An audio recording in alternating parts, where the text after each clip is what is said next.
Hi there, welcome to Get Lit.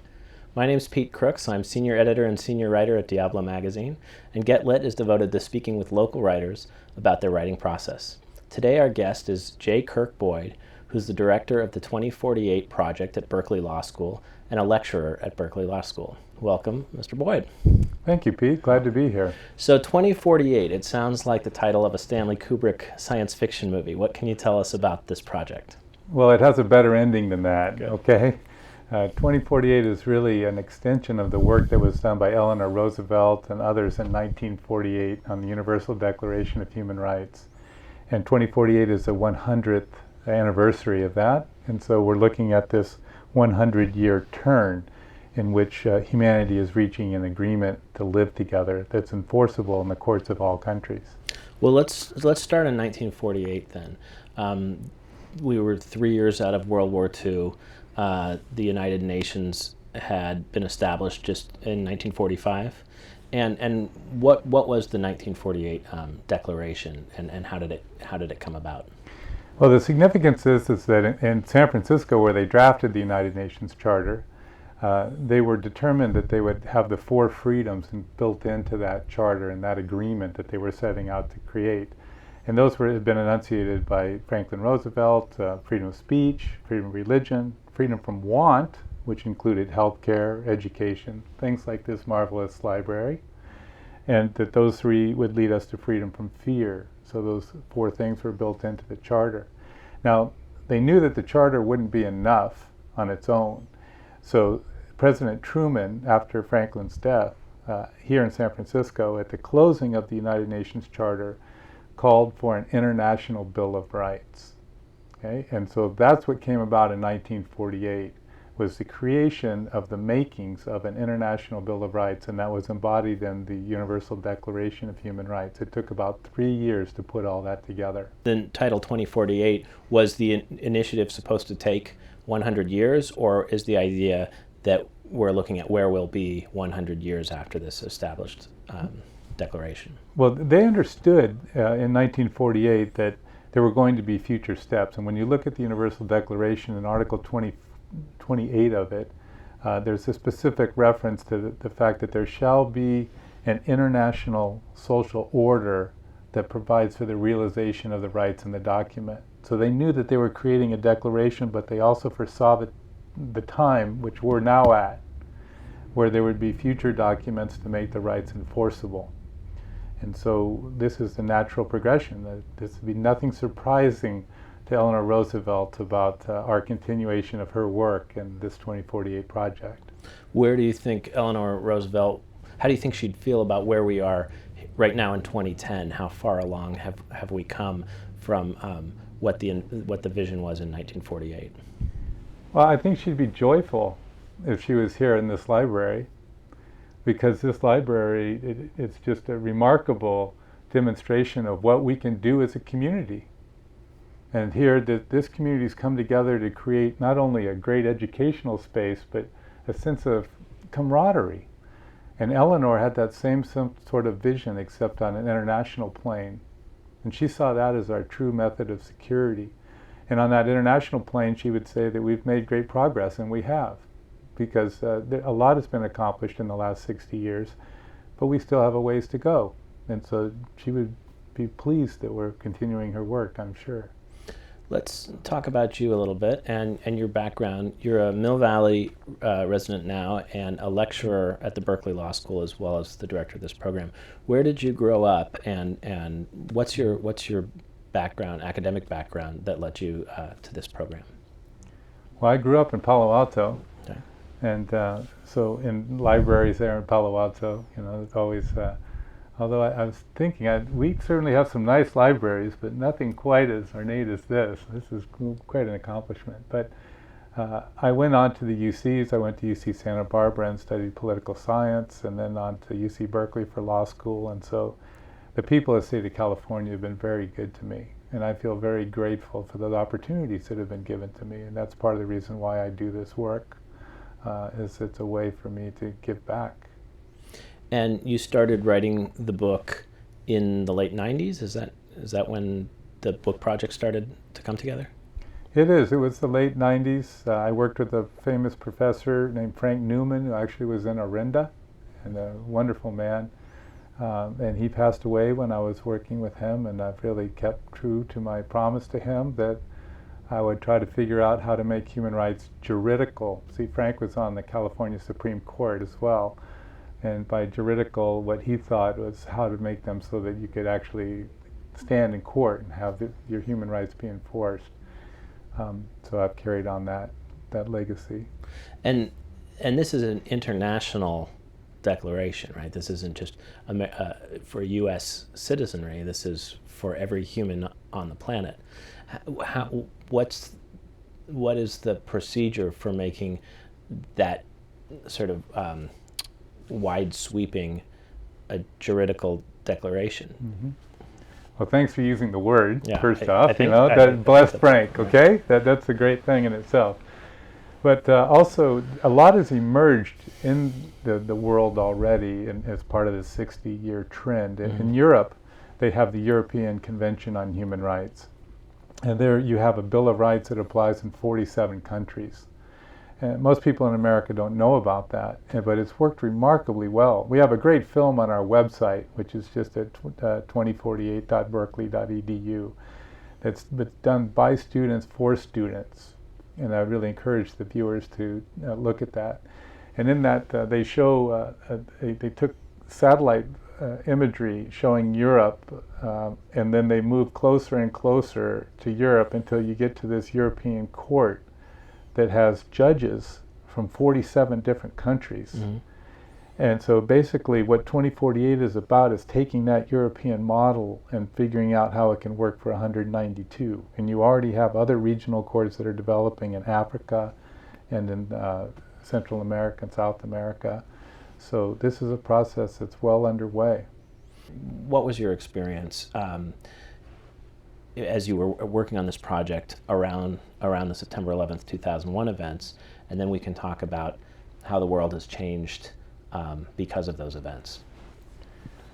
Well, first, I can recall the event as everyone, and I was shocked and horrified by it. At the same time, I really felt that this was an aberrant group, and I still believe that it is. I don't think that they represent Muslims. I don't think they represent Islam, and I think that they're doomed to fail and be left on the scrap heap of history where they belong. And the 2048, not just I'm saying my movement, but the right for an international community to grow and develop and prosper is going to far surpass this narrow-minded, hateful vision that these few people have. Mm-hmm. And so I felt that there was a real danger, and I think that it's played itself out somewhat, that it would be used for political opportunism, and that people would use this act by criminals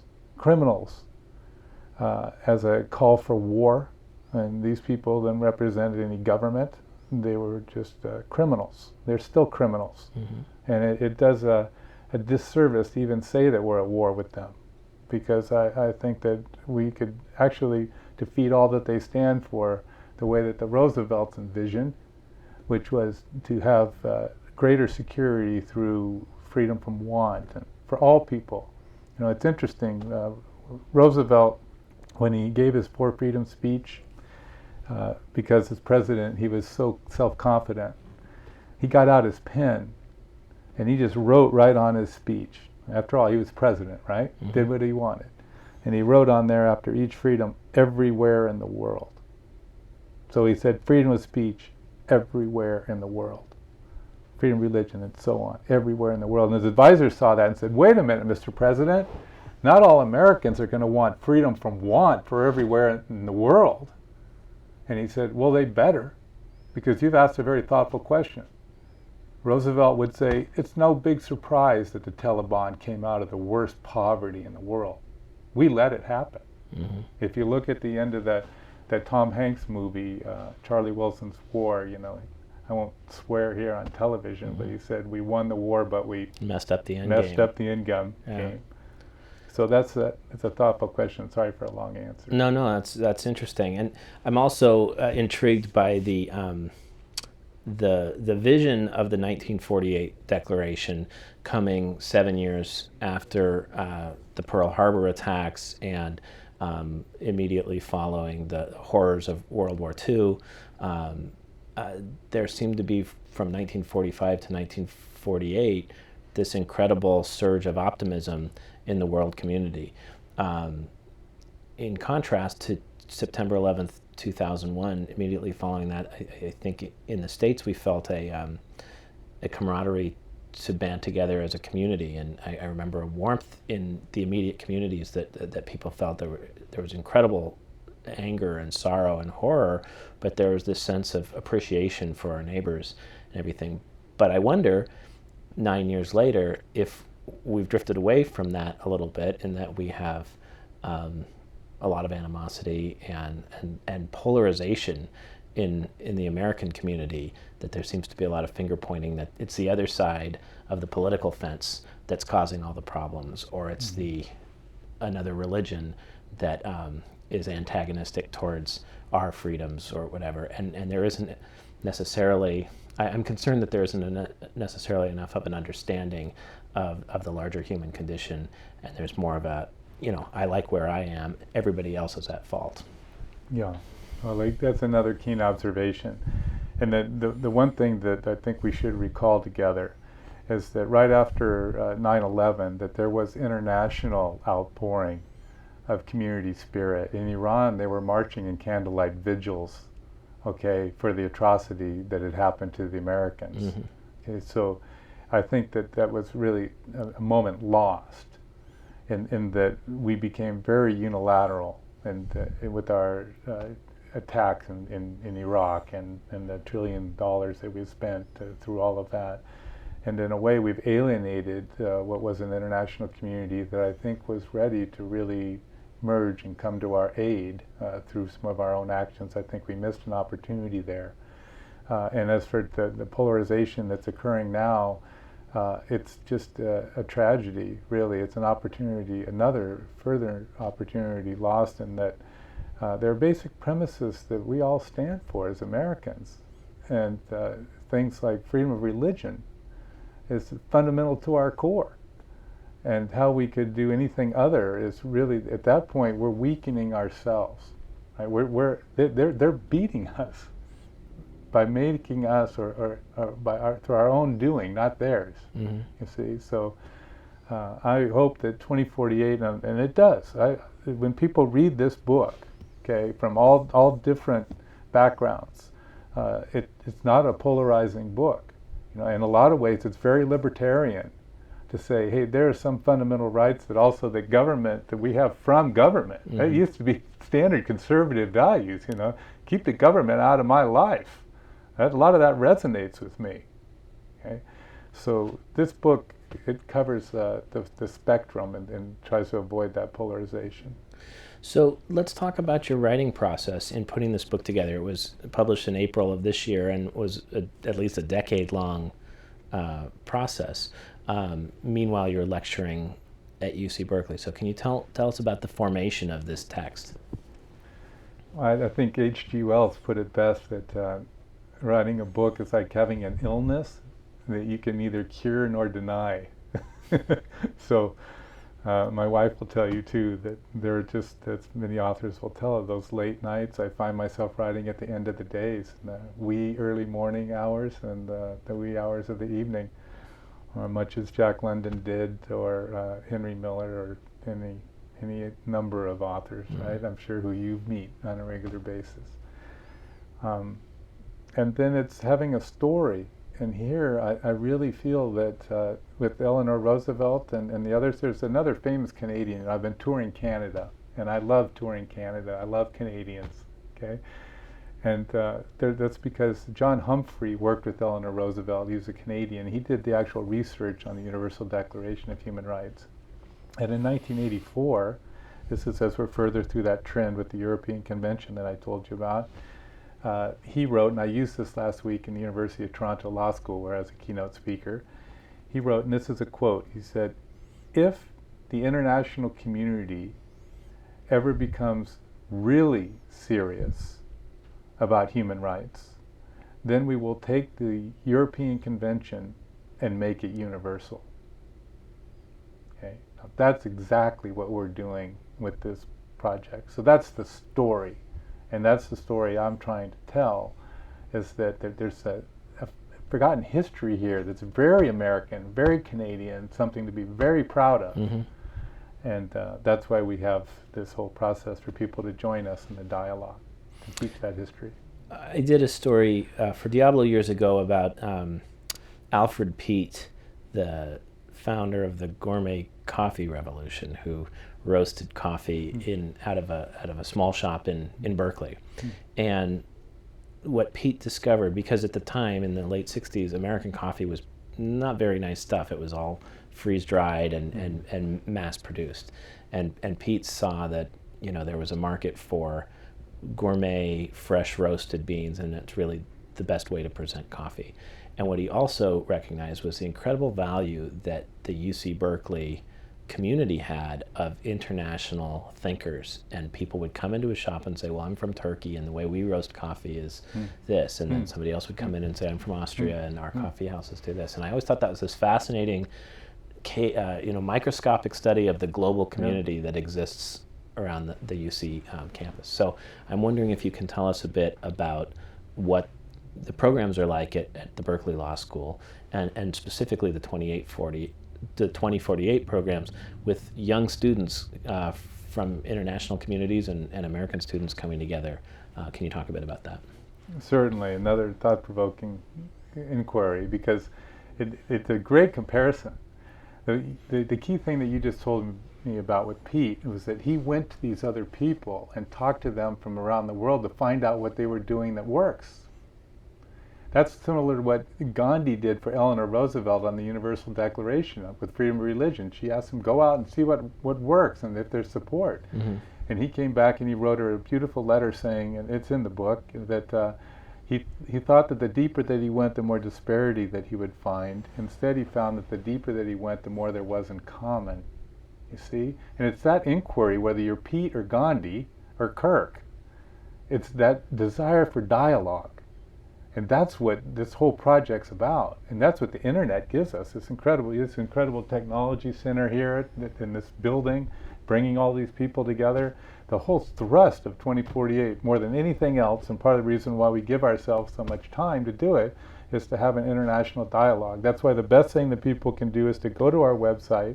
There's a green button on there, and it's free. They just give their name and their email address, they get a newsletter, and they get to participate in the dialogue with us. Because just like Pete, we don't just want to have some select group of people thinking they know it all.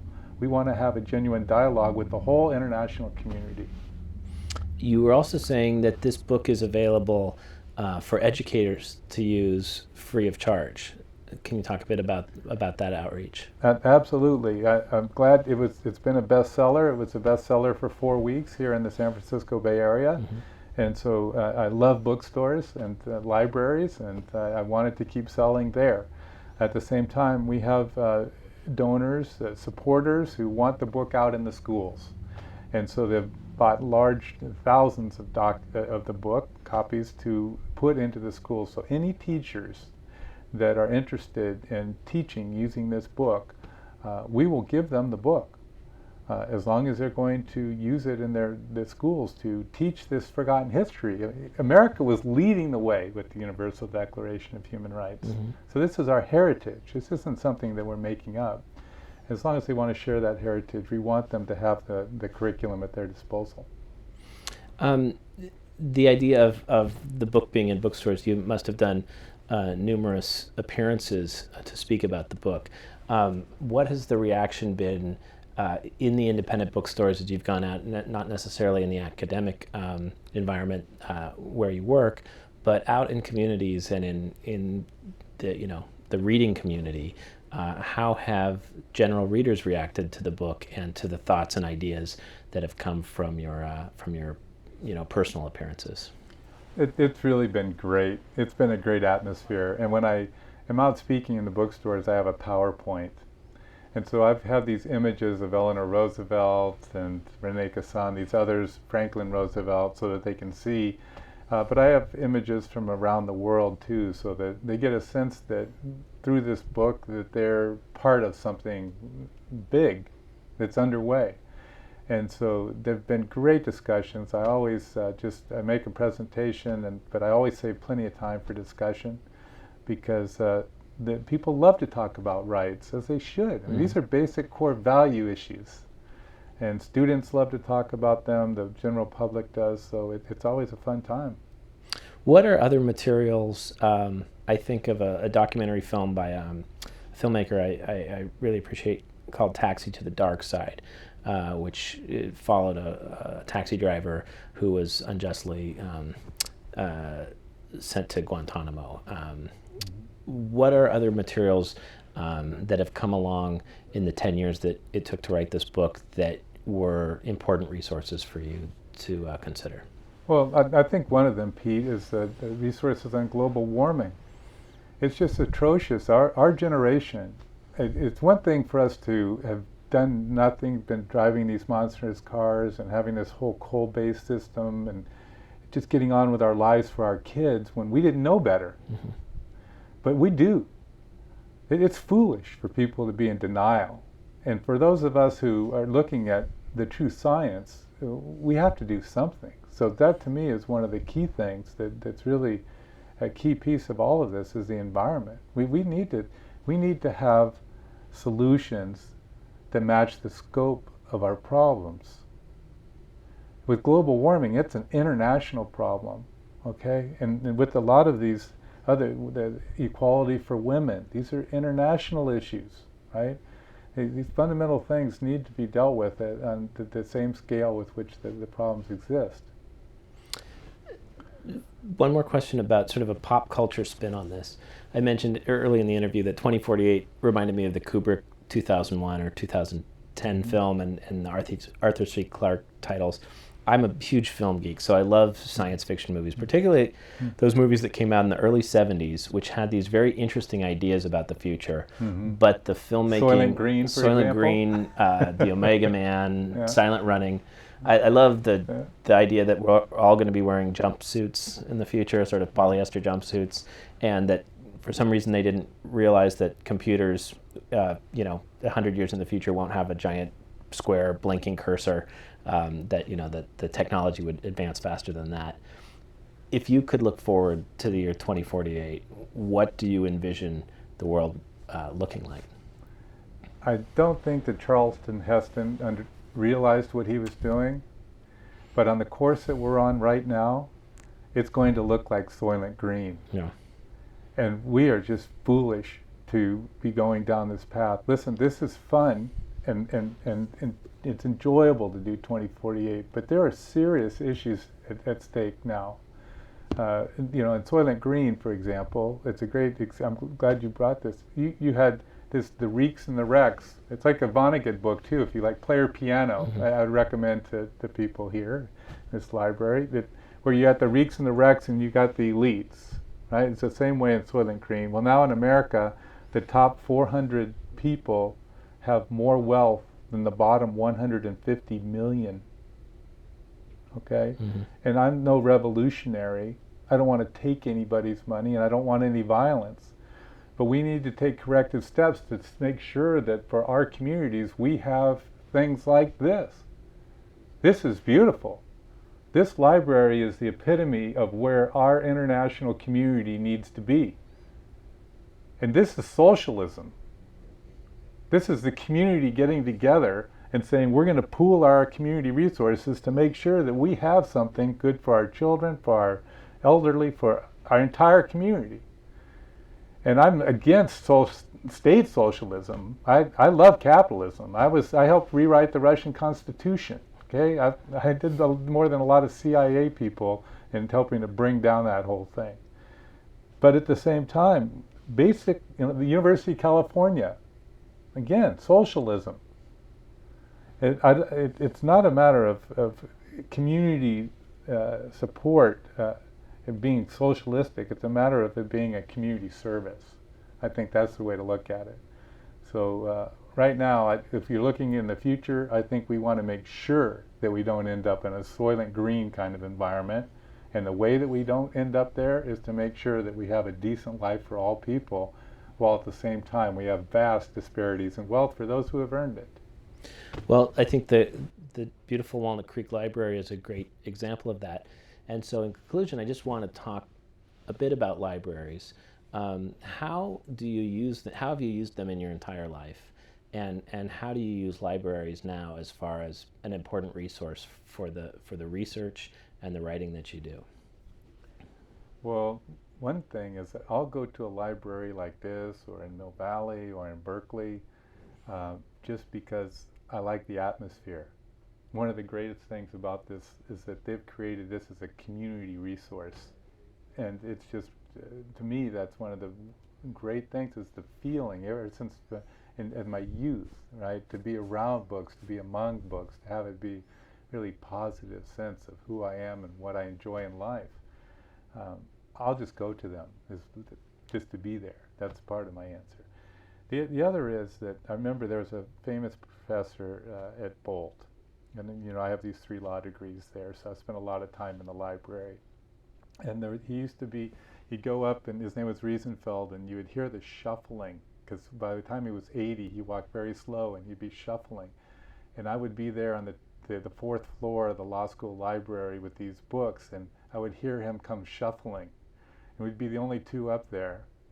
But that was an incredible experience, because we were both delving into the future for humanity as well as its past, right? We were figuring out where things were going. And that's why I think libraries are really a very powerful thing. It's because we're able to build on what we have by going to them and using them. Well, that's a fascinating place to stop this conversation. Jay Kirk Boyd, thank you so much for coming to the Walnut Creek Library to share your ideas and to tell us a little bit more about the 2048 project. You can learn more about the 2048 project at the website 2048.berkeley.edu. Is that correct? That's correct. And thank you, the viewers, for tuning in to Get Lit. And make sure to tune in soon for more interviews with local authors. Thanks very much.